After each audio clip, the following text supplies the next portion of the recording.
కొలంబో వేదికగా శ్రీలంకతో జరిగిన మూడో వన్డేలో టీమిండియా చేతులెత్తేసి ఘోర పరాజయాన్ని మూటగట్టుకుంది. లంక బ్యాట్స్మెన్ ఇచ్చిన 249 పరుగుల లక్ష్యాన్ని ఛేదించేందుకు బరిలోకి దిగిన భారత్ ఆటగాళ్లు 10 వికెట్లు కోల్పోయి 138 పరుగులు మాత్రమే చేయగలిగారు. 3 వన్డే సిరీస్లలో మొదటి మ్యాచ్ టై అవ్వగా చివరి 2 వన్డేలలో శ్రీలంక విజయం సాధించింది. దీంతో 3 వన్డేల సిరీస్ను 2-0 తేడాతో శ్రీలంక కైవసం చేసుకుంది.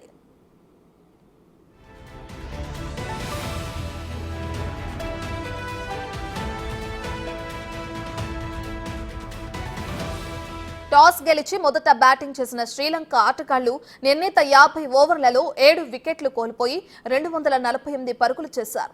లంక బ్యాట్స్మెన్లలో ఆవిష్కా ఫెర్నాండో 96 పరుగులతో అదరకొట్టగా కెప్టెన్ మెండిస్ హాఫ్ సెంచరీతో రాణించారు. ఇక భారత బౌలర్లలో రియాన్ పరాగ్ 3 వికెట్లు పడగొట్టాడు. టార్గెట్ ని ఛేదించే క్రమంలో కెప్టెన్ రోహిత్ శర్మ 35 పరుగులతో రాణించగా కోహ్లీ 20 పరుగులకే పరిమితమయ్యాడు. ఆ తర్వాత వచ్చిన బ్యాట్స్మెన్లలో ఎవరూ చెప్పుకోదగ్గ స్కోర్ చేయకుండానే పెవిలియన్ బాటపట్టడంతో కేవలం 26.1 ఓవర్లలో 138 పరుగులకే టీం ఆల్అౌట్ అయింది. చివర్లో వాషింగ్టన్ సుందర్ 30 పరుగులతో పోరాడినా ఫలితం లేకుండా పోయింది. లంక బౌలర్లలో దునీత్ 5 వికెట్లు తీసి మరోసారి తన సత్తా చాటాడు.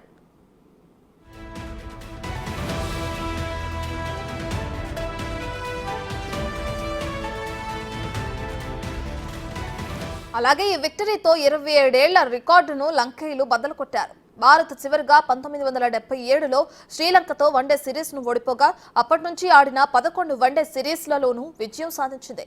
ఇప్పుడు ఈ ఘోర పరాభవంతో శ్రీలంకకు రికార్డ్ క్రియేట్ చేసే ఛాన్స్ ఇచ్చినట్లయింది.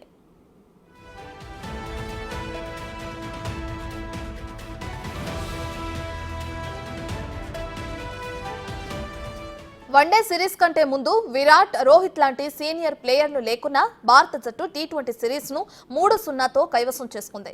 కానీ వన్డే సిరీస్ కు వారిద్దరితో పాటు కేఎల్ రాహుల్, శ్రేయస్ అయ్యర్ వంటి ప్లేయర్లు ఉన్నా కూడా సిరీస్ ఓటమి పాలవటం పట్ల విమర్శలు వెల్లువెత్తుతున్నాయి.